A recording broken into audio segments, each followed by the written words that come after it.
You good? Hello. January 1968, the North Vietnamese armies launched a surprise attack against the American forces in the country. It was Tet, which is the Lunar New Year, and there was a tradition in Vietnam that lasted decades that there was never any fighting on Tet. But this year, in 1968, the North Vietnamese generals decided that they would break with tradition with the hope that they would overwhelm American forces and bring about a swift end to the war. This was the Tet Offensive. They threw 85,000 troops at over 125 targets across the country, catching the Americans completely by surprise. Many of the commanders weren't even at their posts. They were in whatever local town or village celebrating Tet. Here's the amazing thing. The United States military repelled every single attack, every single one. Most of the major fighting had ceased after about a week, after which the United States had lost fewer than 1,000 troops, so a few hundred troops. North Vietnam had lost 35,000 of the 85,000 troops. Hue went on for about a month. There, about 100 Marines were lost, and 1,500 North Vietnamese were lost. Over the course of 10 years in Vietnam, America lost 58,000 men. North Vietnam lost over 3 million people. That's an equivalent to 27 million Americans in 1968. And if you look at the Vietnam War, America won nearly every single major battle it fought. So it raises a very interesting question. How do you win most of the battles? How do you decimate your enemy and lose the war? Clearly, we don't fully understand this concept of winning and losing. It's not simply the score that we keep. There's something more to it. There's a wonderful man by the name of James Carsey. He's a theologian. He used to teach at NYU, who wrote this wonderful little book called Finite and Infinite Games. And in it, he defines these two types of games, finite games and infinite games. If you have at least one competitor, you have a game. And there are two types of games, finite games and infinite games. Finite games are defined as known players, fixed rules, and an agreed upon objective. Football. We all agree to the rules of the game, and we all agree that whoever has more goals at the end of the game is the winner, and we all go home. An infinite game is defined by known and unknown players. The rules are changeable, and the objective is to perpetuate the game, to keep the game in play. When you pit a finite player versus a finite player, the system is stable. Football is stable. When you pit an infinite player versus an infinite player, the system is also stable. The Cold War was stable because we could not have a winner or a loser. We just both kept playing to make sure that the game stayed in play. That's what kept it stable. There's no such thing as winning or losing in an infinite game. What happens is when the player or one of the players runs out of the will or resources to continue to play, they drop out of the game. But the game continues with you or without you. Problems arise, however, when you pit a finite player versus an infinite player. Because finite players are playing to win, and infinite players are playing to keep playing, and they'll make very different strategic choices as a result. And this is what happened to America in Vietnam. America was fighting to win, and the North Vietnamese were fighting for their lives. And they would fight to the very last man if necessary. And when a finite player finds themselves against an infinite player, they will always find themselves in quagmire, racing through the will and resources to stay in the game. So this gets me thinking. We are surrounded every day of our lives by infinite games. We are all unwitting players in these infinite games. There's no such thing as being number one in marriage. There's no such thing as winning in your friendships. There's no such thing as winning global politics, and there's definitely no such thing as winning business.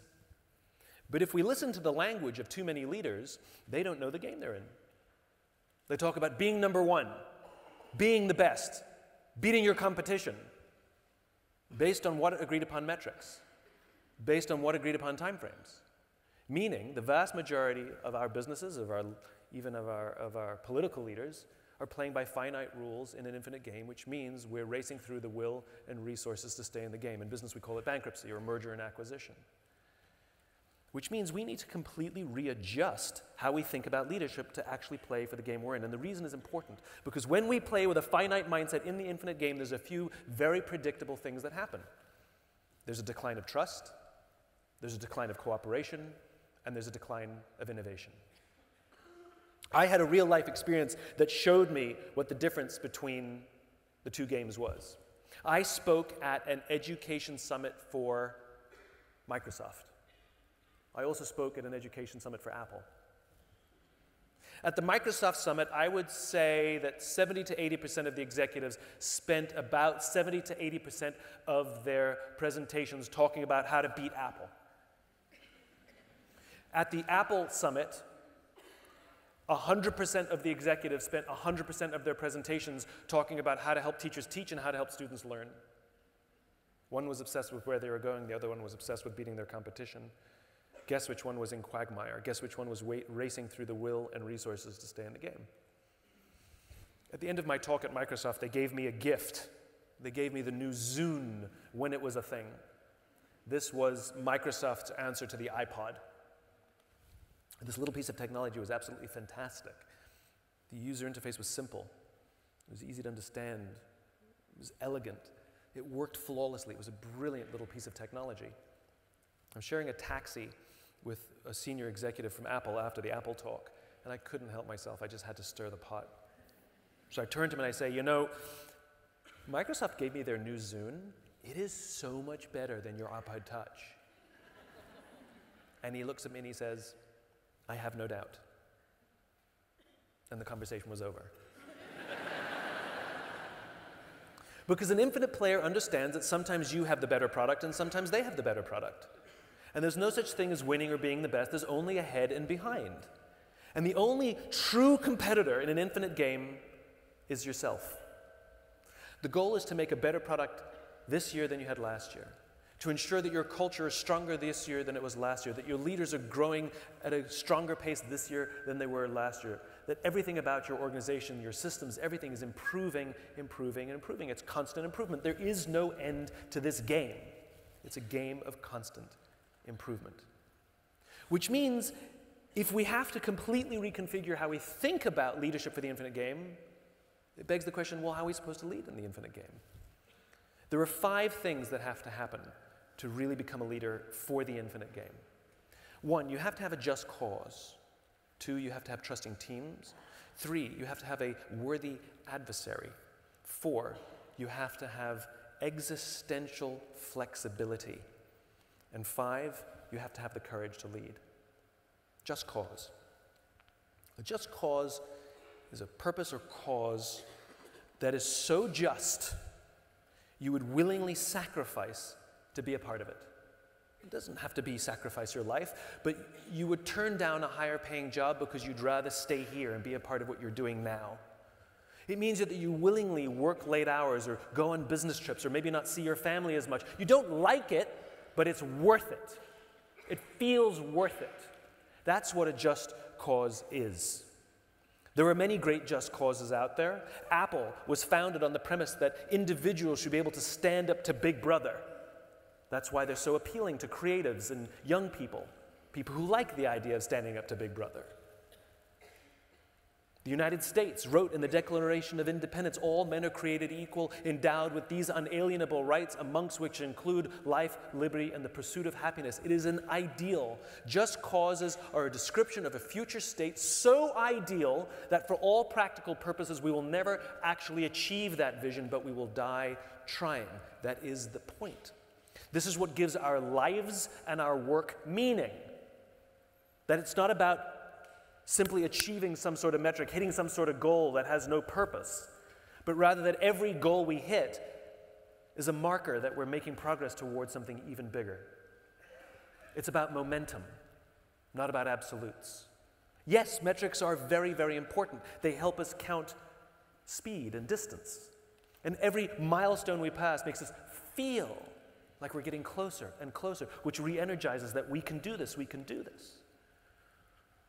You have to have a just cause. Sometimes we use the word vision. I don't like the word vision because there's no standard definition of it. I talk to companies all the time. I say, what's your company's vision? To be the biggest in our industry by 2024. What's your vision? They give me a dollar sign, an amount that they want to hit. It's nothing to do with vision. The reason we call it vision is because you have to be able to see it. Imagine a world that is different to the one we have now, that you believe that if everything that you did in your organization went perfectly, you would contribute to the building of that world. I have a vision. I imagine a world in which the vast majority of people wake up every single morning inspired, feel safe at work, and return home fulfilled at the end of the day. I have completely devoted everything I do to help advance this vision of the world. I know I won't ever get there, but I'll die trying. That is the point.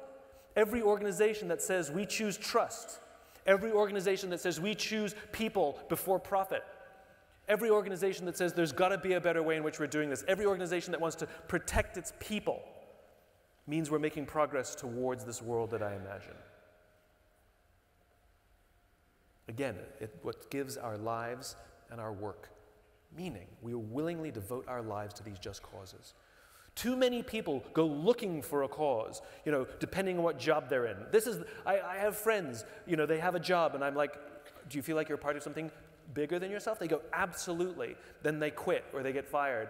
And then they say, no, this new job, this is the thing I wanted to do.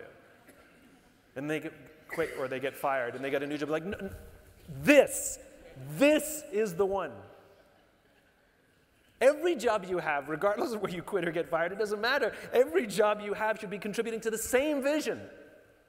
And the thing about vision that's so interesting is we don't have to put pressure on ourselves to be visionary. There's a very small handful of people in our population who are visionary. Your Steve Jobses, your Richard Bransons, true visionaries. We don't have to have a vision, we have to find a vision. If there was someone else's vision that gives us goosebumps, if there's someone else's vision that we say, that's the world I want to live in. I have a dream, said Martin Luther King, that one day little black children will hold hands on the playground with little white children. If you want to live in that world, choose his. And devote your life and devote your career to helping build that vision in some way, shape, or form, even if it's only small steps. That's what makes us feel a part of something bigger than ourselves. Find a vision is the important part.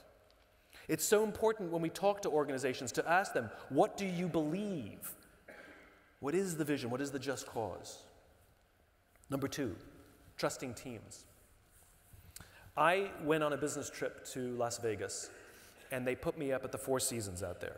Beautiful hotel. The reason it's a beautiful hotel is not because of the beds. Any hotel can buy a fancy bed. It's because of the people who work there. That when you walk through the hallways and somebody says hello, you get the distinct feeling that they wanted to say hello, not that they were told to say hello. We can tell the difference. We're highly attuned social animals. We can tell the difference in this kind of behavior. You can always tell when somebody's working on commission, right? You can tell. They happened to have a coffee bar in the lobby. And so one afternoon I went to buy myself a cup of coffee, and the barista working that day is a kid named Noah. Noah was funny and charming and engaging, and I stood there for far too long joking around with Noah just to buy a cup of coffee. So as is my nature, I asked Noah, do you like your job? And without skipping a beat, Noah said, I love my job. Now, to someone in my line of work, that's significant, because like is rational. I like the people I work with, I like the challenge, I get paid well, I like my job. Love is emotional, it's a higher order thing. Do you love your wife? I like her a lot. It's different. Noah said, I love my job. So immediately I followed up. Tell me specifically, I asked, what the Four Seasons is doing that you would say to me, you love your job, without skipping a beat.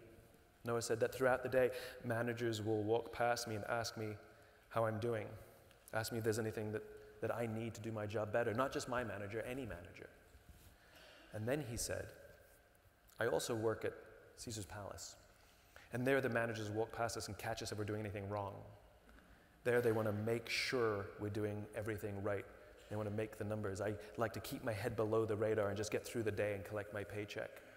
He said, only at the Four Seasons do I feel I can be myself. That's a trusting team. That's what a circle of safety is. When we come to work and we feel we can be ourselves, we feel that we can make mistakes, we feel like our bosses are there to see us succeed. I get this question all the time, Simon, how do I get the most out of my people? Like they're a towel that you wring. It's a flawed question. The question is, how do I help create an environment in which my people can work at their natural best? And the answers will be entirely different. That's called good leadership. And a leader's responsibility is to create an environment in which people can work to their natural best, in which the people can trust each other, develop these trusting teams. Trusting teams is something very specific. Trusting teams means that someone can come to work and raise their hand and say, I made a mistake. I don't feel like I have adequate training to do the job you've asked me to do. I'm scared. I'm having problems at home and it's affecting my work. I need help. Without any fear of humiliation or retribution. If anything, they say these things with absolute confidence that people will rush in to help them. If we do not have trusting teams, what we do have is a group of people who show up to work every single day lying, hiding, and faking. They would never admit mistakes for fear that it would put them on some short list for redundancies the next time they come up or get in trouble. They're never going to tell you that you've promoted them and they don't know how to do their job for fear that they haven't earned it or they're not good enough or that they're going to lose your trust. They're never going to admit that they're having trouble at home and it's affecting their work for fear that if they were to take a day off, it would affect them. And they're certainly never going to say they need help. Well, guess what happens to an organization where the majority of people aren't admitting mistakes and aren't saying they need help? Eventually things start to break. They start to compound. We saw it happen. You remember the news a couple of years ago? United Airlines dragged a paying passenger off their aircraft with a broken nose, a concussion, and two broken teeth. I feel sorry for every member of that crew because 100% of them knew that that was the wrong thing to do and did not intervene because they feared getting in trouble more than they feared doing the right thing. They stood back and watched. This was not an anomaly. This did not happen overnight. This was not a one-time occurrence. I flew United Airlines years before, and I saw something play out in front of me that was a red flag. I was waiting to board the aircraft, and a scene played out in front of me where one of the passengers attempted to board the plane before their group number was called. High crimes and misdemeanors. And the gate agent yelled at him, "Step aside, sir. I haven't called your group yet. Please step aside and wait till I call your group," is how she talked to a paying customer. I spoke up. I said, "Why do you have to talk to us that way? Why can't you talk to us like we're human beings?" And she looked me in the eye and said, "Sir, if I don't follow the rules, I could get in trouble or lose my job." What she revealed to me is that she does not feel safe in her own organization. Her leaders do not trust her to do the job for which she's been trained to do. And guess who suffers? Customer and company. The reason we like flying Virgin or Southwest Airlines or any of these other airlines is not because they have some magical formula to hire the best people. It's because the people who work there feel safe, they feel like they have agency, they feel like they can make decisions in their own jobs, and they feel like their leaders trust them to do the job for which they've been trained to do. And guess who benefits? Customer and company. That's what creating a circle of safety is. That's what a trusting team is, that people feel like they have control and agency over their own jobs. I spoke at a large energy company. I did a workshop with some senior executives, a large energy company in the United States, and it was an unbelievably hot room they had us in. So I asked something seemingly very obvious: "Do you think we could turn up the air conditioning?" And we came back after lunch, and it was the afternoon, many hours since my request, and it was still unbelievably hot. And I said, "Were we able to turn up the air conditioning?" And they said, "Yes, we told the facilities people here they had to send the request to headquarters in Houston. We're waiting for Houston to get back to us before they can turn down the air conditioning." That's the air conditioning. Imagine how the rest of that organization works. That everyone there is afraid to make a decision. No one has any agency or control. And there's one thing we know about human beings, that our sense of enjoyment from our work does not come from work-life balance and how much yoga we do. Our sense of enjoyment at work and the sense of stress we have is all about our sense of control. That when we feel like we have control over our work, we actually enjoy it more. And control is taken away from us, where we fear making any kind of decision whatsoever, that's what increases stress dramatically amongst human beings. If you want to play in the infinite game, you have to have trusting teams. People who are willing to help each other when things go wrong. People who are willing to admit mistakes. But if we can't keep the organization self-improving, it will break. Number 3, worthy rival. There's another guy who does what I do. He writes books. He does the speaking thing, and he's exceptionally good at what he does. He's incredibly well respected. I personally really admire his work, and I hate him. I'm not being funny. I actually hate him. He's never done anything mean to me. He's always been very polite and charming whenever I see him. It's irrational I hate him. What do you want me to tell you? And I will regularly go on the internet and check my book rankings and then immediately check his. I don't check anyone else's, just his. And if I'm ahead, I'm smug. And if he's ahead, I fume. And when people bring up his name, I sort of like, yeah, he's great. So we were invited to speak at the same event once, and I don't mean like him in the morning, me in the afternoon. I mean like on the stage, we were going to get interviewed together. And the interviewer thought it would be fun if we introduced each other.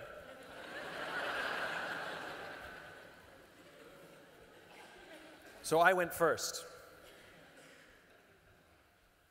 I turned to him on the stage and I said,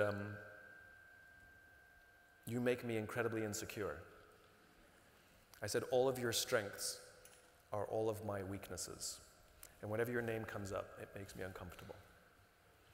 He looked at me and he said, funny, I think the same about you. The reason I hated him had nothing to do with him. It's because he reminded me, he revealed to me, his very existence revealed to me my weaknesses. And it was much easier to take that energy and put it against someone than it was to admit to myself that I've got some work to do. It was an amazingly cathartic experience that day. I have never since checked his rankings. And I actually love him now. And I've stayed at his house and we talk to each other all the time. He's become a dear friend. I'm not going to tell you.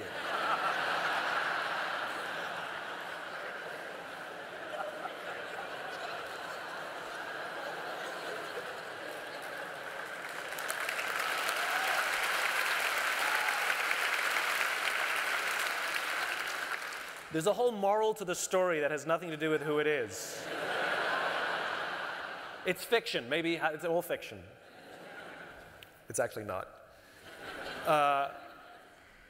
So I said the only true competitor in an infinite game is yourself.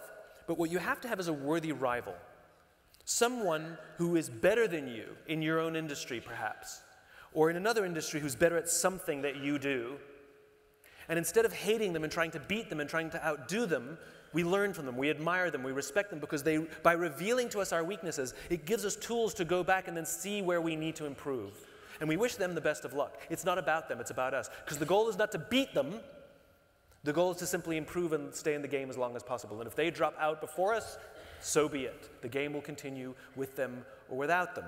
A worthy rival. Apple, in the early days, had IBM, Big Blue. IBM represented the Navy and Apple were the pirates. And then IBM dropped out of the game. Then it was Microsoft. Hi, I'm a Mac, I'm a PC. They represented the Navy and Apple represented the pirates. And then they dropped out of the game. And now it's Google and Facebook that Apple is pitting themselves against in terms of privacy and other things like that. A worthy rival reveals to us our weaknesses so that we may go back and improve. If we're obsessed with beating our competition, it's like running in a race and tripping the other competitor. You will win the race, but you're still a slow runner. And the problem is there's going to be another race and another race and another race and another race, and it never ends. Sure, you win a couple, but you're still a slow runner. The point is to get better yourself. Have a worthy rival. Know who they are. They can be companies. They can even be individuals at work. I Completely am against the idea of creating internal competition. I hear this from companies all the time. We like to drive performance by pitting our people against each other. Well, that means they're going to undermine each other. I want my people to share information, not hoard it. I want my people to help other divisions, not complain about them. But rivalry is good. You can absolutely have rivals in your own company, people who you know are better at your job than you. People who are better leaders than you, that you look at them and say, I want to be like that girl. I want to be like that guy. They're so good. They make me insecure they're so good. Those are the people to admire. Have rivals, absolutely. Again, it's another tool for constant improvement, which is what we need in the infinite game. Number 4 is the capacity for existential flexibility. So there's something really funny when you think about what is existential if you compare finite games and infinite games. In a finite game, it's the game that ends. So the football game ends, but the players continue to exist until there's another game. They just wait to play another game, right? The game ends. In the infinite game, it's the players that disappear. The game is constant, but the players cease to exist. Companies go bankrupt. The Roman Empire doesn't exist anymore. The players disappear. So this concept of existential flexibility is literally existential. Can you stay in the game because you're the one that's going to disappear? The capacity for existential flexibility is quite simply a dramatic shift in strategy because you find a better way to advance your cause. So in the early days of Apple, Apple had already come off the success of the Apple I and the Apple II. It's the late 70s, early 80s. And their next big computer was whatever they were developing. And coincidentally, Jobs and a few of his senior executives went to visit Xerox PARC, which was the innovation center for Xerox. And Xerox showed them a new technology that they had invented called the graphic user interface, where you didn't have to learn a computer language to use a computer, which is how it used to be, but now you could use this thing called a mouse, and you could move a cursor on a desktop and click on folders and move them around and things to use the computer. And Jobs saw this technology and thought this was amazing.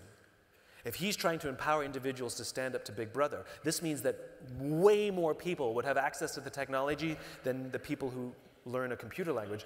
And as they left Xerox PARC, he said to his guys, we have to invest in this graphic user interface thing. And one of the executives, the voice of reason, said, Steve, we can't. We've already invested millions of dollars and countless man-hours in a completely different strategic direction. If we abandon that, we'll blow up our own company. To which Jobs actually said, better we should blow it up than someone else.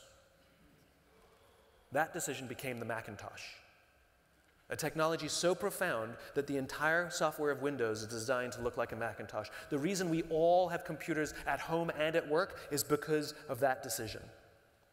To the outside world, it looks like you're crazy to do that you would risk the loss of money or the potential failure. Why would you abandon something that's working for something that might not work? But to the person who makes the decision, because they are driven by just cause, it is so easy for them to see that staying on the path they're on is the path that will lead to death. That this decision is the obvious choice, and the money means nothing, because it means survival and the ability to continue to thrive. Existential flexibility. So George Eastman was also a visionary. He was a young guy working in a bank in Rochester, New York, and he decided he wanted to be an entrepreneur. He was 21 years old, something like that. And so everybody was land prospecting back in those days. It was like the .com. And so he wanted to become a land prospector. And so he was going to go on a trip to prospect land, and a colleague of his from the bank said, you should take a camera to take pictures of the land that you want to prospect for reference. The problem was, in those days, the main way you could take a picture was you had to hire a photographer. You couldn't take pictures of your own holiday. You couldn't take pictures of your own family. Only professional photographers could do that. So Eastman ended up not going on the trip, but he actually picked up the hobby of photography. And the problems are so complicated. He'd have to take all of these chemicals and these camera the size of a microwave oven and tents to load the film. And the guy was like, why can't it be a little simpler? This is ridiculous. I just want to take pictures for fun, and it's not my business. And so he figures out a way to coat the plates, the film plates, so he didn't have to deal with all the toxic chemicals out in the field. Turns out other photographers wanted his plates, and they started buying them. So he improves upon the technology, and he invents something called film, where now you could take 100 pictures on a flexible piece of film built into the camera. He flies to England to present his technology at what's their equivalent of a technology show. It was a big photography show here where people come from miles around to see whatever is latest and greatest. Like, what's the big thing in Vegas? Oh, what is it? CES, thank you. It was like CES. And it was a huge hit. Everybody thought this film thing was absolutely unbelievable. It was incredible. And nobody bought one. It was a complete commercial disaster, because the quality of the photographs wasn't good enough. They were too grainy, and for professionals, they needed high-quality film. Now, for any of us who are entrepreneurs who came up with the technology, the obvious choice would be to go back, improve the technology. The demand is like begging for your product. We just have to fix the technology, and we're good to go. That's not what George Eastman did, because he was obsessed with democratizing photography. And even if he got it right, how many professional photographers are there? He wanted to make it easier for the rest of us, just like he made it easy for himself. So he made an existential flex. He completely abandoned the professional market, and he said, you know, there's an entire market that doesn't care about the quality of the photograph, the general population. And they marketed the camera and the flexible film to the general population. It is because of George Eastman that we take our own pictures of our own families and our own holidays. George Eastman went on to build Kodak, a word he made up, by the way, because he thought K was a strong-sounding letter. And he went on to be one of the richest men in the world, up there with the Carnegies and the Rockefellers. Years later, a company that continued to be obsessed with the democratizing of technology, that had continued to make it easier and easier and easier for us to take pictures, in 1975, Kodak invented the digital camera. And when the young man who invented it showed it to the executives, first they complained about the quality of the picture. Then they said nobody wants to look at pictures on a screen. And then they decided to suppress the technology for fear that it would cannibalize film sales. And they built an entire company they made the paper, they made the chemicals, they made the machines, they made the film, all based on this one thing, and they couldn't imagine having to reconfigure their company for something different. They gave themselves 10 years. They knew somebody else would figure out the digital thing, and they gave themselves 10 years. And over the course of those 10 years, do you know what they did? Nothing. And yes, new technology started to emerge, and Kodak actually made billions of dollars licensing their patents for the digital camera. And then when those patents ran out, 3 years later, they went bankrupt, because they didn't have the capacity for existential flexibility. If you're not willing to blow up your company, the market will blow it up for you. That's exactly what happened. There was a limited runway. They had the cause. They chose to abandon the cause in order to do something finite, in order to do something to protect the certainty of the future versus doing something that they know is the right thing to do for the long term. That's the capacity for existential flexibility. Which leads to the final point, the courage to lead. I always joke that it's a little embarrassing that I have to have courage on the list. But the reason it's there is because everything that I have told you today is unbelievably difficult. All of the pressures in our lives, whether it's from the markets or from our families or from the incentive structures in our companies, are trying to force us to consider the finite. They're trying to force us to consider the short term over the long term, consider profit before people. And by the way, when I talk about putting people before profits, I don't mean like 1% profit, 99% people. Like, it can be like 51-49. It means there's a bias.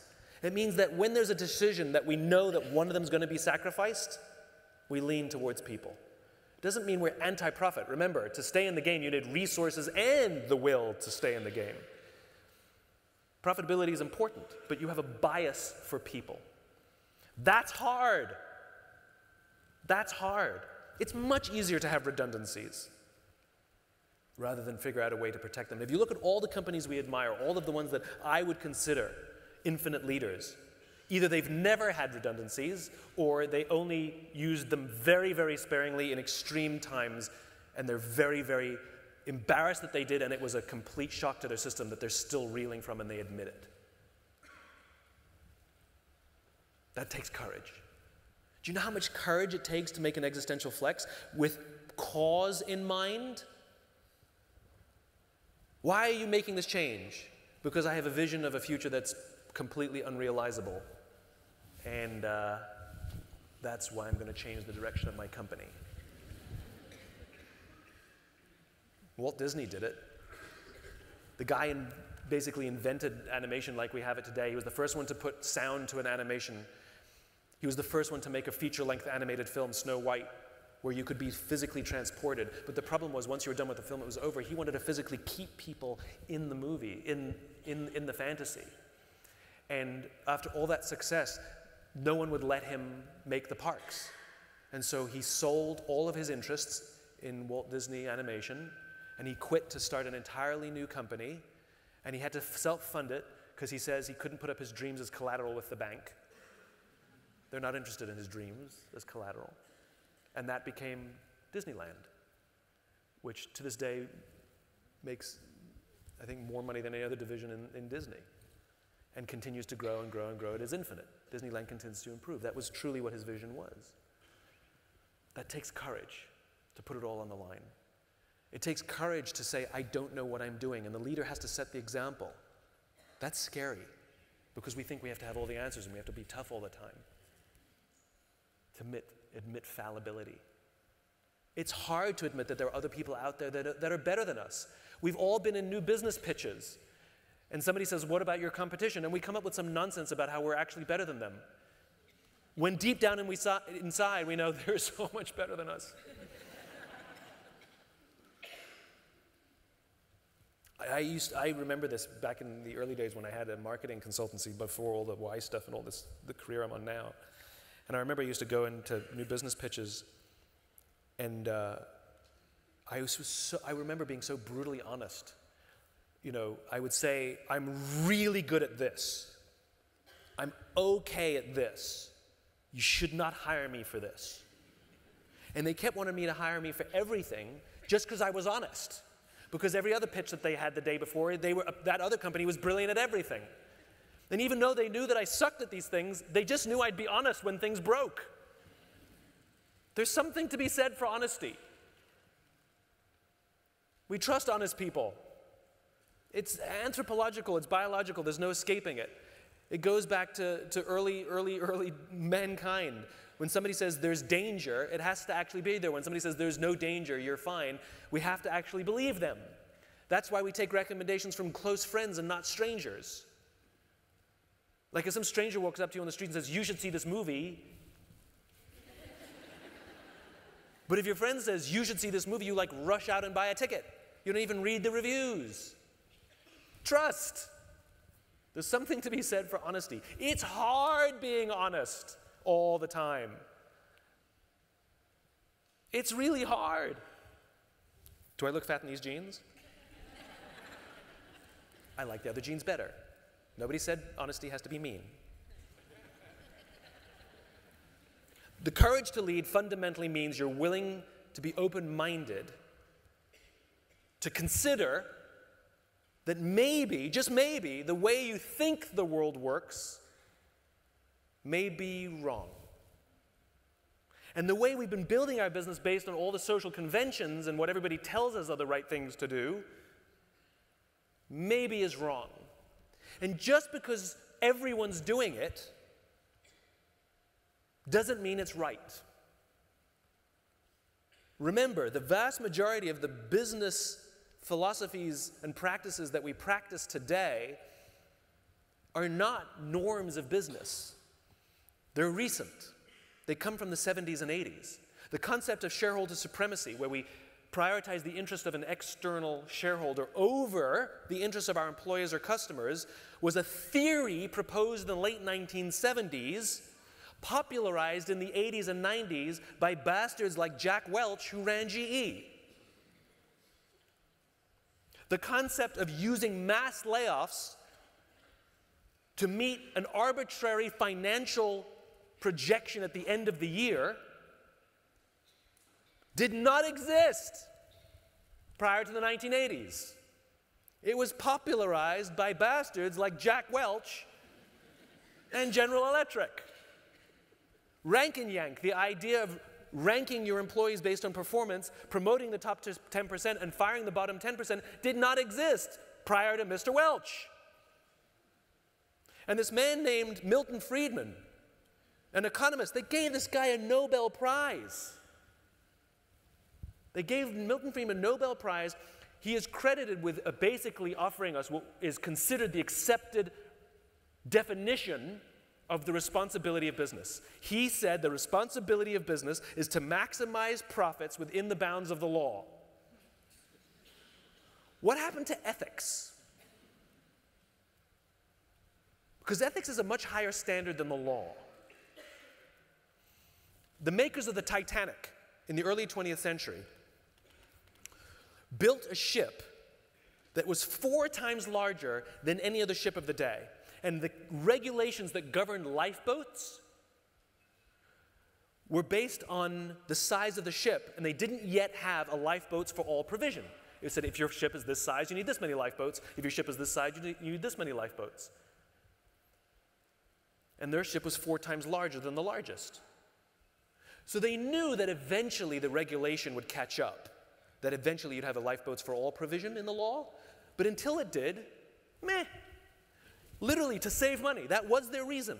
To save money, they left empty berths on the Titanic where the lifeboats will go when the law catches up, but until then, we'll just put nothing. So they only had 25% of the required lifeboats for the number of passengers that were on board the Titanic. We all know what happened in 1912. It hit an iceberg. Do you want to guess how many people died? You're right, 75%. They broke no laws. Think about the number of CEOs that get dragged out in front of the court of public opinion after they've done something disgustingly unethical, and what do they all say? We were within bounds of the law. We broke no law. This is the standard for business? And so people who are anti-capitalist now, what they've completely failed to understand is that the capitalism we have is not actually capitalism as Adam Smith envisioned it. We have a bastardized capitalism. Capitalism for bastards, if you like. And the capitalism we practice today is not actually the purest form of capitalism. It actually undermines capitalism, where we have increasing levels of stress, we have declining levels of technology, declining levels of trust, declining levels of cooperation. We have unstable economies. Is because of this false view of capitalism that we have. As Adam Smith envisioned it, it was about trust, it was about cooperation, it was about human beings. He believed that you prioritize people over profit. He actually wrote in The Wealth of Nations that I don't need to speak any further about it, it's obvious. And then didn't write anything else about it. That's why we have to challenge the system. That's why we need an infinite mindset.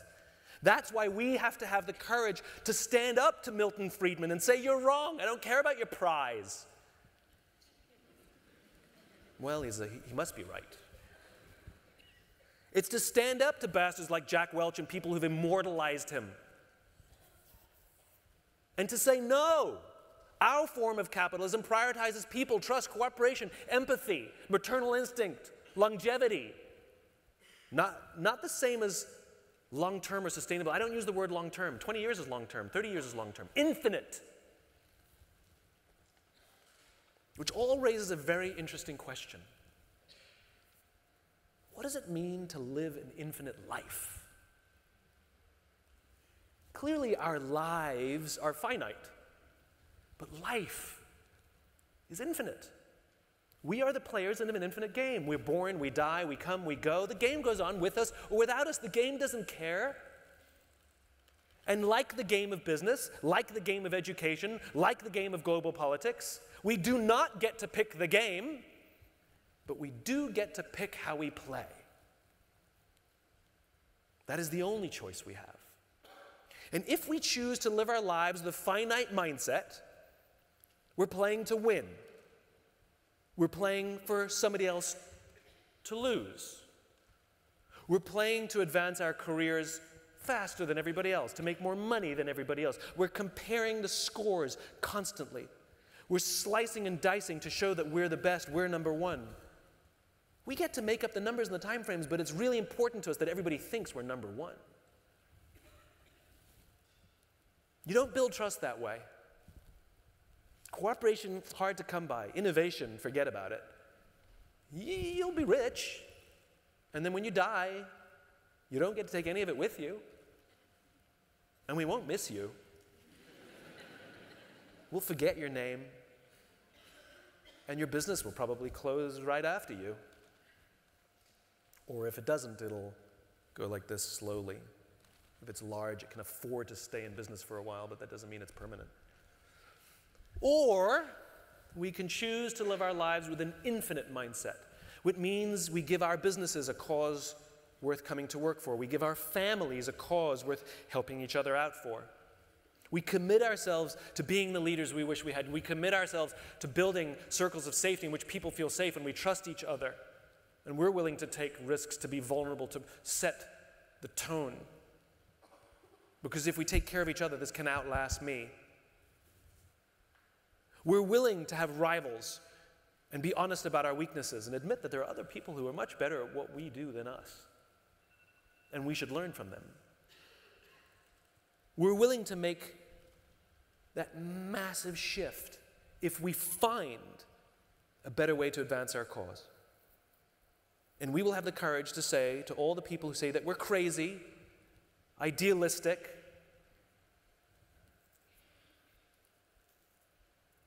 yeah, we are. Yeah, I'll take my risk. I'll take my risk. Because fundamentally, that's what the infinite mindset is. It's a code for the idealists to operate in a world that is telling us we should be realistic. It's a code for people who believe that an unrealizable vision that's worth devoting our lives to advance is better than a short-term goal. The choice to live an infinite life means that we leave a legacy. It means that when we pass, others will pick up the torch and continue without us. I had a chance to sit next to Richard Branson at dinner once. And I asked him, when you die, how should we judge you? How should we judge your success? I asked him. I said, what did you do at Virgin that we will look back and say you were successful? And he said, do not judge me by anything I did at Virgin. If you want to judge my life, you judge me by the quality of my children. That's an infinite mindset.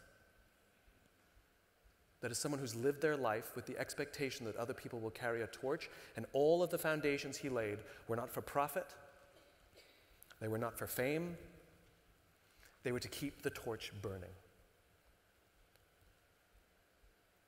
The choice is ours.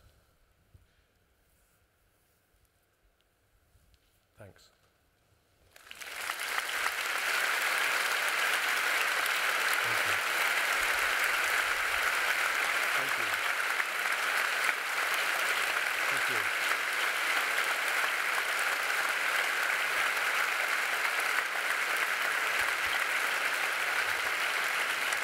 So let's do questions. Can we bring the house lights up, please?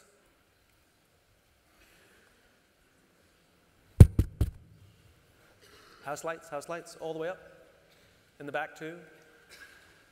Yeah, it's so nice to see you. So we have microphones there, and there's two up top as well. I can't see them, but I know they're there and there. So go to the mics, and then other people can hear your questions. And if you have babysitters, you can go. I won't be offended. Hi, Simon. I'm Lara. Lovely to meet you. Hello. One of my favorite stories that you tell is the one about Bob Chapman and how Bob he believes in heart count rather than head count, and how he introduced the furlough program.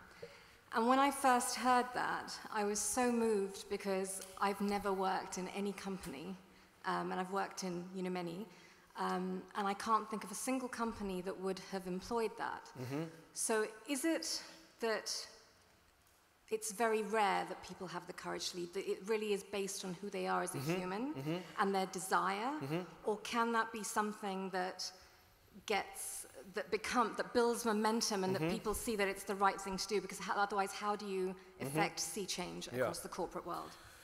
She's referring to a gentleman by the name of Bob Chapman, who I wrote about quite extensively in the book Leaders Eat Last. And as you said, in Bob's company, they do not have a head count, they have a heart count. And in hard times, it's very hard to reduce a heart count.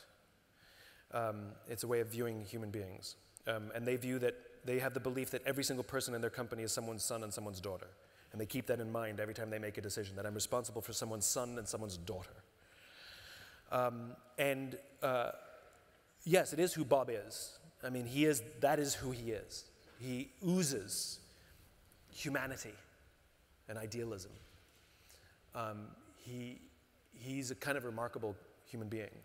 And the question was, we want more of Bob Chapman's. Yeah. So my friend George Flynn, who was a retired Marine general,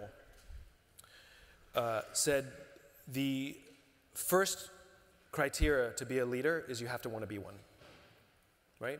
So if you enlist in the United States Marine Corps, you cannot drop out. You can't change your mind at any stage and say, I'd like to leave, please. When you're at boot camp and you hate your life, you signed a contract, they will not let you out. Nothing. If you want to be an officer in the United States Marine Corps, of the 10 weeks of training, you can drop out for the first 6 weeks. You can just leave. No questions asked, they'll let you out of the contract. Because their attitude is, we don't want leaders who don't want to be leaders. And so the choice to be a leader is a decision. That comes first. But then the education to become a leader is a lifestyle. It's like the choice to become healthy, right? And at the early days, it's usually a lot of heavy lifting and a steep learning curve. I have to change the way I eat. I have to go to the gym. I hate that. And then you get into shape and you feel good and you look good and your doctor's very happy with you. And the worst part is once you're in shape, you have to keep going to the gym and eating healthy for the rest of your life. It's not something you do, achieve your goal, and then stop. It's the choice to live a life that way, even though there might have been a finite goal in the short term. Leadership is the same. It is a lifestyle. It is a muscle that it requires constant exercise. And though you may study all of the theory about leadership, and you may have been good at it at one time, if you don't keep it up, the muscle will atrophy. And the problem is, too many people in leadership positions would rather be in authority than maintain the lifestyle of leadership. They think that once they get rank, it endows them with certain powers. And it doesn't. It doesn't. The good news is there's a movement. We're here talking about leadership. We're changing the vernacular of what leadership means. We're using terminology like servant leadership more. You hear people demanding that their companies have purpose. We talk about things like trust and cooperation in ways we didn't used to talk about them before. I could not have had a career in the 80s and 90s. No demand at all. But now I get to stand on stages and call Jack Welch a bastard, and people applaud. The movement is going in the right direction. So I'm optimistic. It took us 30 to 40 years to get where we are today. It's going to take us 30 to 40 years to get to somewhere more optimistic. But this is why you're here. Everybody here has raised their hand and said, count me in. Because it's not one of us, it's all of us. We have to change the way we show up as leaders. We have to change the way we build our companies. We have to change the way we show up as employees. I don't care if you work for a company with 10,000 people. If you work with somebody to the left and you work with somebody to the right, you can be a leader. Leadership is the responsibility for those around us, to see those around us rise. And I think we're in good shape. We're moving in the right direction. Thank you for being a part of it.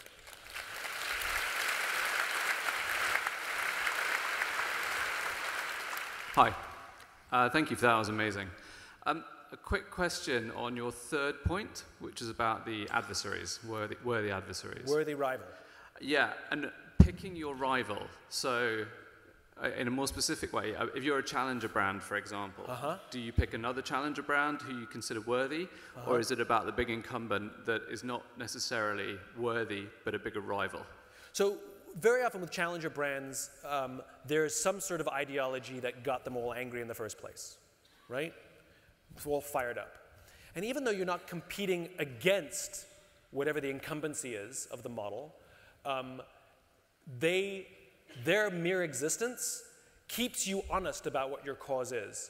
So one of the best things that ever happened to the West was the Soviet Union, because it reminded us what we stood for because they existed. And when they went away, things have kind of got a little squirrely.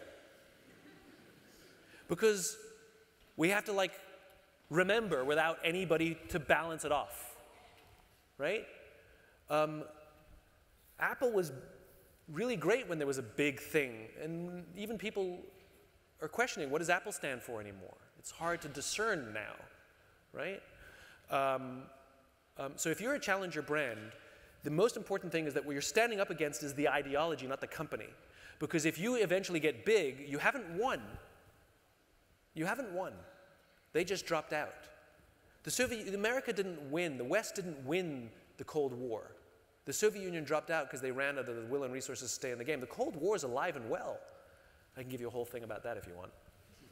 Cold War 2.0, I got a whole theory. And so if you're a challenger brand, then you have to know what you stand for, and sometimes the easiest way to know what you stand for is to have something that is different than what you stand for as your worthy rival. But you have to keep a strong ego, because the goal is not to beat them. The goal is to spread your gospel, and not theirs. It's a rival gospel. Yes? Hi, Simon, it's Kirsty here. I caught one of your Instagram rambles in October when I think you must have been finishing this book and you were questioning everything that you were doing. I caught it really early in the morning here in Belgium, actually. And you were talking about the why, you were talking about vision and mission. Now that you've stated the 5 areas that you have brought to life, as a group of leaders, managers, people who are noticing that there is a movement happening with how we work and how we show up, what would be one area, what's a simple thing that we could take away from tonight that we could all start to do? So those things that I told you about, you cannot do existential flexibility without a just cause. And I would argue even trusting teams, because otherwise everybody's going to panic and think you're crazy. Worthy rivalry, just cause and trusting teams really are bigger than the others. Existential flexibility is a capacity,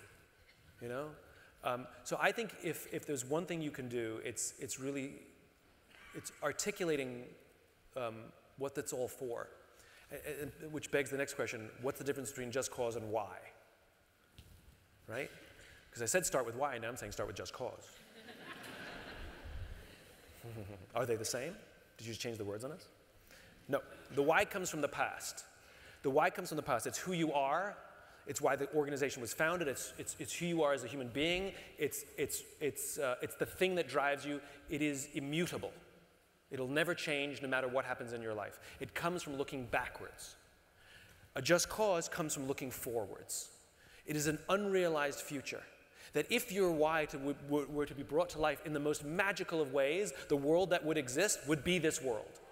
It is the dream, it is the fantasy. We call it vision because we can see it. So you have to be able to articulate what this world looks like in terms so clear that other people go, I can see it. That sounds amazing. Sign me up. So challenge yourself. And there's multiple ways to do it. If everything we did went perfectly, what would the world look like? What will we commit our organization to help build, or your life, or whatever, however you want to look at it? And then the path to building trusting teams is the path of good leadership.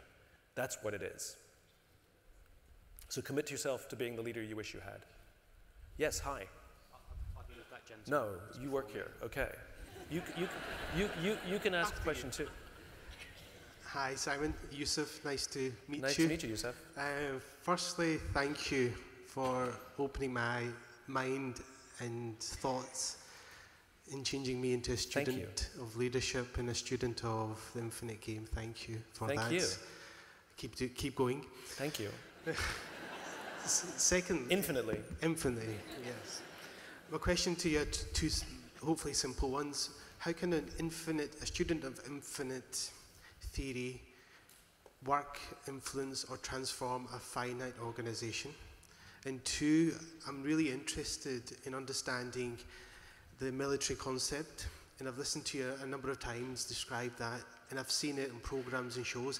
The military, how it shapes minds to a point where that individual will put the most precious thing, their life, on the line for their partner. Mm-hmm. How can we create that in our organizations, not in the time frame of years, but in the time frame of weeks and months, like the military? Yeah. So let's answer those questions in reverse. So one of the things that I have deep admiration for the military, and the admiration I have for the military is the exact same love and admiration I have for artists, is because they both undertook their paths knowing that they weren't going to get rich, and felt like it was a calling, and were willing to sacrifice to advance this thing, whatever it is, and be a part of something. So to me, it's the same love. And the thing that I noticed immediately when I started hanging out with folks in uniform is you and I have colleagues and coworkers. They have brothers and sisters. They literally refer to the people they work with as brothers and sisters. And the relationship is one of brother and sister, which is they may fight, but you try and attack my brother or sister, you got to go through me. They love each other. Love is the word they will use. The Marine Corps calls them the intangibles, right? That what makes the Marine Corps strong are the intangibles. What they mean is empathy, love, devotion, these mushy words. And you're asking me a question like, how do we do it in weeks and months? These are human beings we're talking about, right? So that's like asking me, can I give you advice so that you can fall in love in a matter of weeks, instead of having to do this whole like getting to know them, being vulnerable. I got no app for that. It's a slow, ploddy process. Sometimes you get lucky and you have a meeting of the minds and you have shared values and it goes a little quicker, but even though we get really excited and we jump in the relationship, 3 months later we're like, what was I thinking? Right? There is no way to speed up.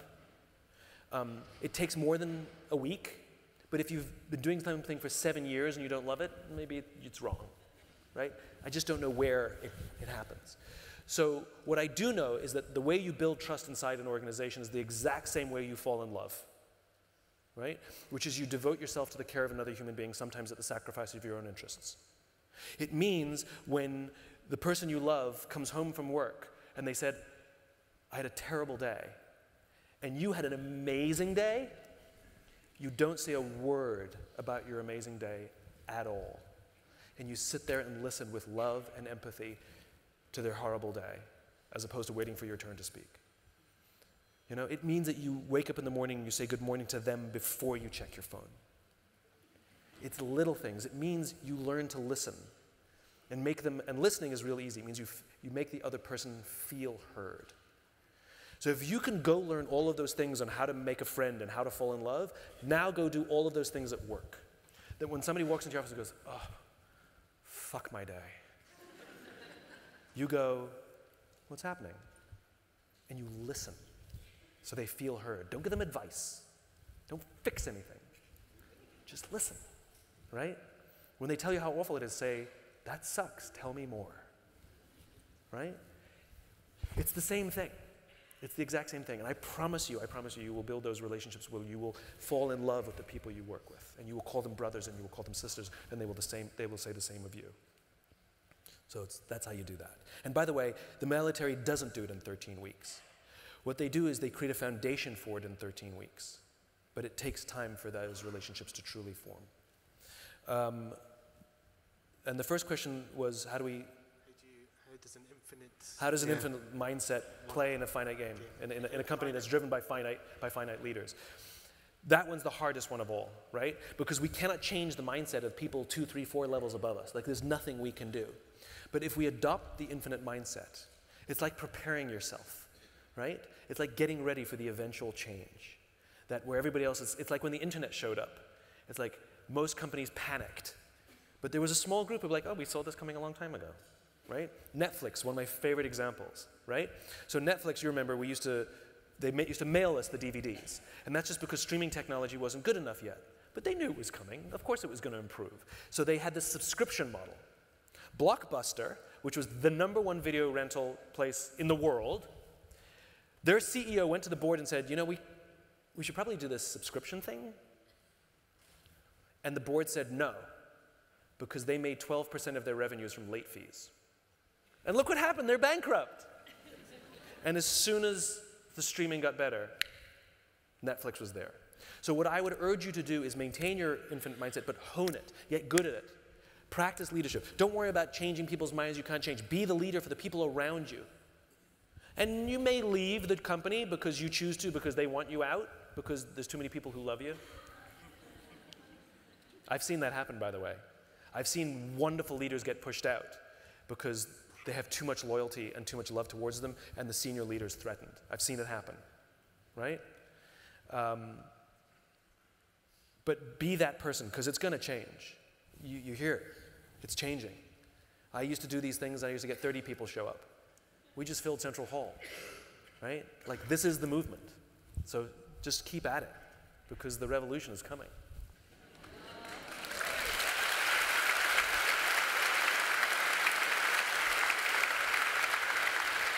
Go on this side? Yeah. Oh, you don't work here, you're just polite. Well, he was there before me. You have to forgive me if I stutter, because I've just realised how many people are here. I run and own a theatre school for kids. And for the last couple of years with my older kids, they've been going through a lot at school with exams, etc., and things like that. So I've been subliminally professing your ideals and similar ones with like Bob Chapman, Jim Sinegal, etc., Branson. And they found it all very, very helpful. But when I try and talk to them about what their teachers and their head teachers at their schools are doing for them, it seems very much that schools, those that haven't already, seem to be going in the direction of adopting the finite mindset of results, impact. Yep. And I spoke to one of their head teachers and said, or rather they were very quick to say, look how many of our students got 6 A star to C grades. And I said to him, well, how many of your students were happy whilst they were studying for those results? Because there's no point having results if the kids are dead by the end of the week. And he looked at me like I was crazy. Yeah. So I just thought if you had any thoughts on this stuff in the education system and any advice for apparent nutcases like me who are trying to run counter to that and are just being told we're idealists as if it's a bad thing. Yeah. So, you know, one of the problems in schools is that we run our schools much like we run businesses, which is we become more obsessed with the metric than we have with the education, with the child. You know, we don't teach curriculum, we teach children, you know? And the education doesn't end when they leave school. And the problem is that teachers don't feel taken care of. The leadership in school it's a corporate leadership model. And it's not where the headmasters are not obsessed with the care of the teachers, because if you get that right, the teachers will take care of the students, don't worry about it. I say it all the time, you know, CEOs are not responsible for the results. So why you keep talking about how you're responsible for the customers, the results? You're not, you're responsible for the people, who are responsible for the people who are responsible for the results. There's not a headmaster on the planet responsible for the children or the curriculum. They're responsible for the people who are responsible for the curriculum and the children. And if you get that hierarchy right, it works just fine. So if you're a more forward-thinking parent, you're going to go find a school that does that. If you don't have a choice, and you're in a school that has an old model, then the way you will raise your children and the kind of pressures you will put on your children will be slightly different. There's nothing wrong with teaching our kids that they have to still do well at school. You know, reality still exists. I'm not against reality. I'm just an idealist operating within it.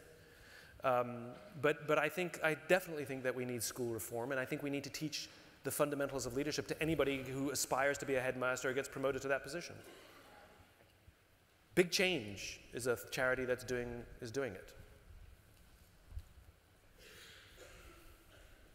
Hi, thanks for a great talk. Thank my you. name is Drew, and in the industry, I kind of lead a project. I like to call it a project over a business, where we lead thousands of people who have aligned to our values, who see the vision. There's a serious energy, and great. But like any growing business or project, it gets hungry and needs investment, whether it's from the banks or whether it's from the investors. My vision is infinite, and I align to what you say. Like Malcolm X, you're the next Malcolm X kind of theory. But on the other side, the shareholders, when's my exit plan, when's this, when's that, they have a finite game. And because they hold the money streams, they think they can control the show, trying to play a finite game against my infinite game. How do you handle it? Because every time they ask me what's your exit plan, I kind of say, well, it'll be the coffin and heart attack probably. But they don't take that seriously. How do you handle that?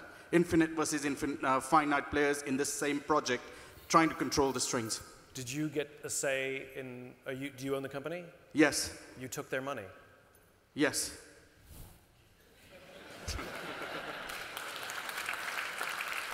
I got no problem with you looking for investors. But you took the number more than the investor. You took the one who offered you more money than you did from the person who aligned to your values. You took the person who was investing in the exit rather than who was investing in you and your vision. Yeah. Berkshire Hathaway does not sell the stocks it buys. Find money from somebody who believes in you and your vision and will give you the might of their wealth of experience and the people who work there to advise you rather than force you into the exit.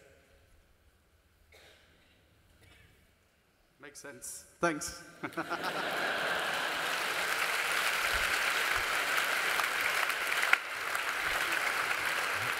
I feel like I need to apologize after that answer.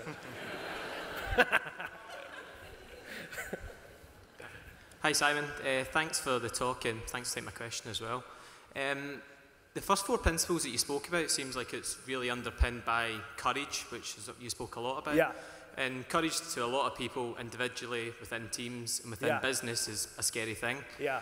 What would you say fosters courage? Is that an internal thing? Is it innate? Or is that something that you actually seek from the people around you? Yeah. So in my experience, courage is an external thing. I've had the opportunity to meet people who have risked their lives to save the lives of others. And they didn't have to. They would not have been faulted if they didn't. They were not ordered to. They may have violated orders, in fact, to do so. And I've had the chance to ask them, why did you do it? And almost unanimously they say, because they would have done it for me. And it's the sense that someone has my back that gives me the courage to do something for them. You know, if you're a world-famous tightrope walker and you wanted to try a brand new death-defying act for the first time, you're going to do it with a net. It's not your ability that gave you the courage, even though you're really good at it. It's the net. It's this external thing that gave you the courage, and you build it. So I think that to live with a servant's heart, to be that leader, that empathetic leader, what that engenders is that people start to believe that you have their backs, that you would do something for them, that you would sacrifice your interests to protect them, and miraculously, they'll do it back. And the only thing that makes you a leader is you're the one who went first. You're the one who took the risk first, right? That's the only thing that makes you the leader. Leader is not because you have the rank.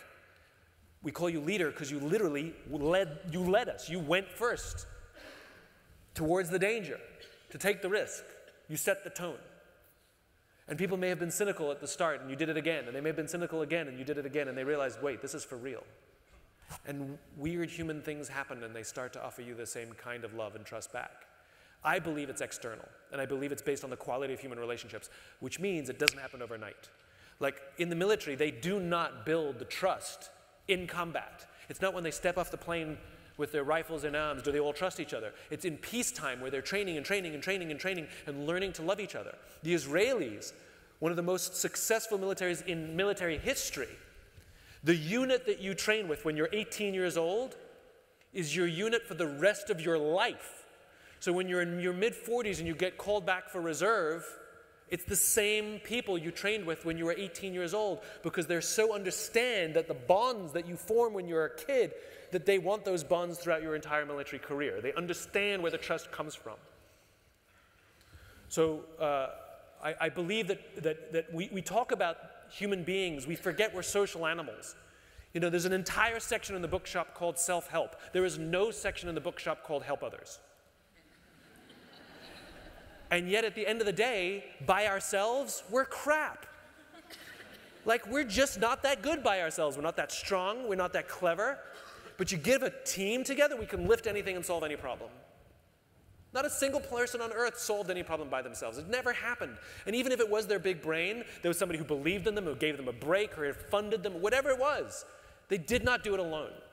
And I think it's our ability to foster relationships that underpins the courage we need to do all those difficult things. Hi. Hi, Simon. My name's Mark. So it's a two-part kind of question. The first one is, when you go into organizations and you talk to leaders and you tell them about bringing meaning and purpose for their employees, and they tell you, oh yeah, we've got a well-being day that we organize once a year. We've got that covered. Yeah. Like, what would you want to tell them? The second thing is, as a leader yourself, I guess, of the organization, where do you fail as a leader? Where do you recognize that you fail as a leader?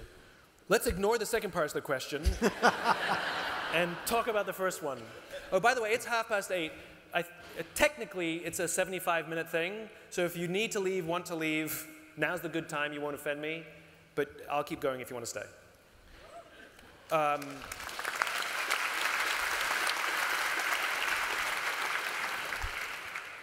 Okay, so the first thing, when people say to me, well, we have a wellness thing, we got that covered, my response is about consistency versus intensity, right? So if you stop brushing your teeth and only go to the dentist twice a year, will your teeth fall out? Yes, they will, right? You cannot go to the gym for 9 hours and get into shape. But if you work out every single day for 20 minutes, you'll absolutely get into shape. I just don't know when. And the reason companies like intensity is because it's easy to measure. We had the event, we hired the speakers, we gave them a certificate, check, they're all leaders, right? But it's the daily little things. It's the tons and tons of just innocuous things. That is what builds up. Like brushing your teeth. What does brushing your teeth for 2 minutes do? It does nothing unless you do it every single day, twice a day. And it's consistency that we forget about. Yes, you need intensity. You still got to go to the dentist. But it's this balance of intensity and consistency. And too many companies think they can solve a problem with intensity. And I challenge them to consider the consistency stuff. So I use the gym analogies and the brushing your teeth analogies, and they get the point. Where do I fail as a leader? We don't have enough time. Like any person, I can succumb to fatigue, and then all the things I talk about, sometimes I forget. For me, especially when I'm writing a book, I'm my worst, because I like teams, I like working with people, I work better when I work with people, and writing a book is a very lonely process, and I actually get lonely. So all these negative thoughts rush in that then come out. And I'm very lucky that I have a couple of team members who either tell me, but more importantly, they put up a little barrier so that I won't hurt myself or hurt others. I'm sometimes too quick with decisions. Like, I'm very proud that I can make big decisions, but sometimes it's too quick. Sometimes I need to listen for just a minute more, you know, to find out what something is. It's a work in progress. It's a work in progress. I'm constantly learning. My listening ability, it's really funny. I took this listening course, and this is what I learned. I learned that I am a spectacularly good listener with people who I will never see again for the rest of my life. But the people who I love, who are in my life, terrible. So when people say, you're a bad listener, I'm like, I write the book on, no, terrible, terrible. So I've had to learn to take the skills that I know, but actually apply them to people that I love. So I'm getting better. I'm getting a lot better. Thank you very much. You're welcome.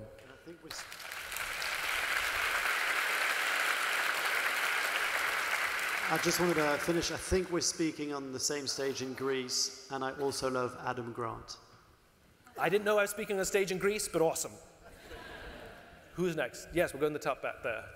Simon, thank you. Thank you very much for the inspiring talk. Thank you.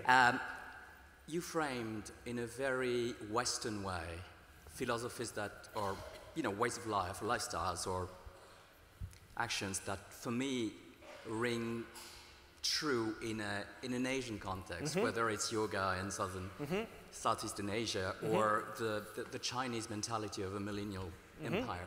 How do you feel about the current environment worldly and You mean how in the West we're trying to win and China has a 1,000-year plan? Is the competition between the US and China on AI or... Yeah, Asia is way ahead of us.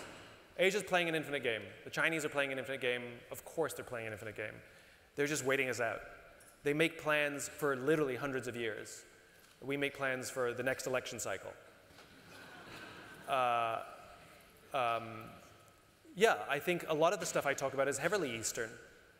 And the idea of infiniteness and infinite life, it's heavily Eastern for sure. I think we have this funny thing in the West where we like things we can easily understand and we don't like to use things we don't understand, Well, love is a tricky thing to understand, but I know it exists. I don't have a metric for it. I can't measure it, but I know it's there. I love my children, love my spouse, Show me the metric. Your kid's pretty crap at school and kind of a bit of a pain in the ass and he beats up his sister and you still love him? I do. It's hard to say, it's hard to put into metrics. It's hard to put into rational things. And I think Eastern philosophies embrace things we don't understand better than we do. And it's about striking that right balance, I think. We do the same thing with medicine, right? Like we cut the body up into systems and you're an expert in whatever your system is. And you go see an endocrinologist, it's clearly glandular, I like Eastern philosophies as well. They're like, you stick a needle in here and it helps your knee. Well, why? Well, it just does. Yeah, I think this is definitely a blending for sure. And China is ahead. Hi. Hi, Simon. Thanks for your wonderful speech. I had a question on the general question about achieving happiness on a day-to-day basis. Given the infinite game idea, if you're at a workplace, and like someone said before, you have an infinite mindset, or you're in a finite structure, on a day-to-day basis, you might get a bit demoralized when you have to work, when you actually have a vision to do something else, but you're meant to do like tedious tasks that you're not interested in. I personally am just a student. I'm a 20-year-old student, and I'm doing engineering. And I came into study, I guess, with the idea that I want to build products that have an impact on people, that change people's perspective of things, and apps that help people. But on a day-to-day basis, I'm on the mindset of the university, which is getting exams done, getting results done. So how do I stop myself from getting demoralized on a day-to-day basis while this change happens for the inevitable future? So I make this distinction between joy and happiness. Happiness comes when you win the game, when you get an A on your exam. Happiness comes when your number comes up in the lottery, and then it goes away. That feeling. Joy is something more underlying. And you ask, how do I have happiness on a day-to-day basis? You don't. The things that you will do, you will not necessarily enjoy. But the question is, do you have a sense that they're a part of something bigger? That's where the value and the joy comes from. You don't have to like every day, but you do get to love every day. You don't like your children every day, but you love your children every day, right? And I think we have this we've created this unrealistic expectation that every day at work has to be amazing. Like every day of your relationship has to be amazing, and every day in your friendship has to be amazing. It's just not, it's an unfair standard to put on a human being, and it's an unfair standard to put on an organization. And sometimes it's us. Sometimes the organization is trying so hard, but we have a narrative in our head that we can't let go of, that it's us that's creating the unhappiness every day. We make ourselves victims, and everything you see, you'll find all the evidence. Or we can choose to change our narrative, you know? I have a friend who moved from a liberal city to a very conservative city in the United States, and she was very worried. And I said to her, it's the most wonderful opportunity in the world. She says, but I'm going to hate all these people.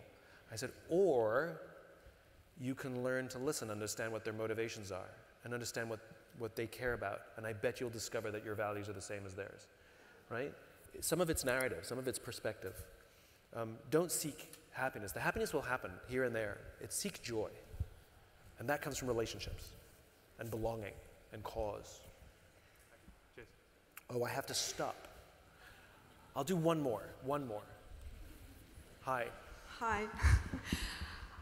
First of all, so I'm kind of exercising my courage here to sorry?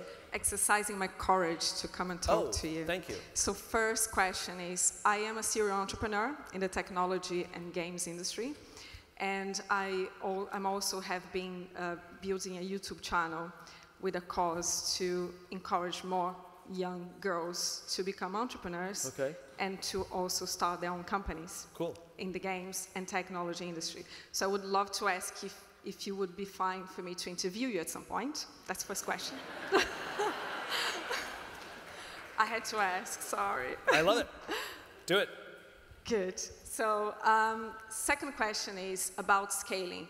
So right now my company has 70 people, everyone based in London, and we have been doing pretty well coming from 0 to 10. But obviously as we scale, the leadership team and everyone in the organization needs to be multipliers of everything that myself and my co-founders have been instilling in the organization. So are there some ways for us to make sure that we have multipliers as we scale? So fundamentally, scale breaks things. You know that, right? So organizations can be like a family, and then they hit about 25 people, and it starts to get really complicated, and a lot of organizations struggle to get past that number because now you need structure and hierarchy and things that just make normal businesses work, right?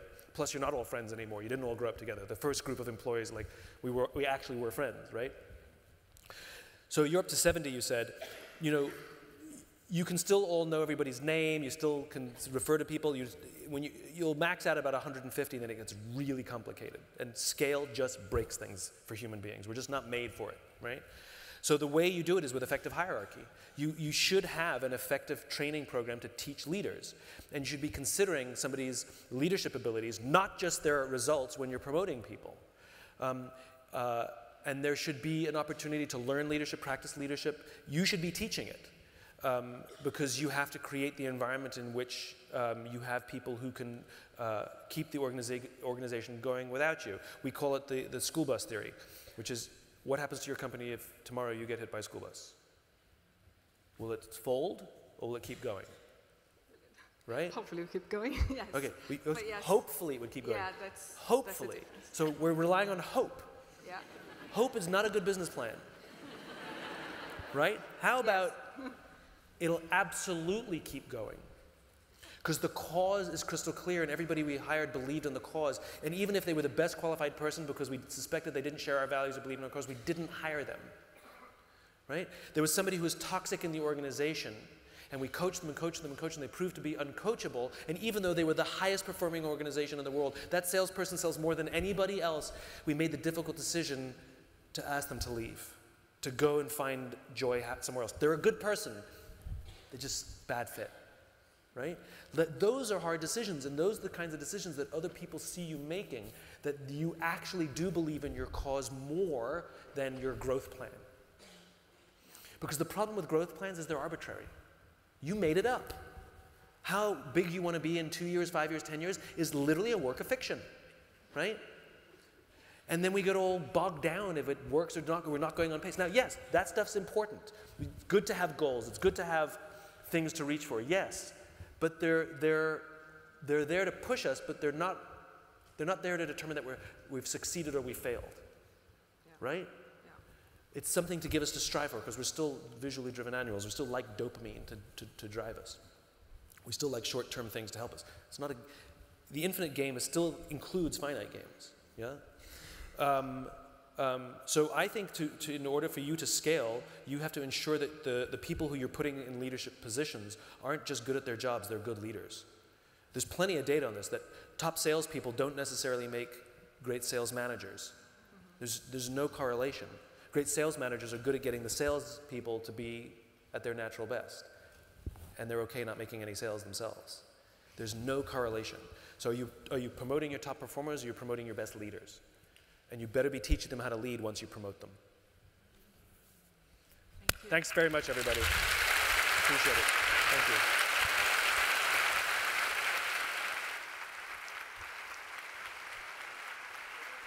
Thank you.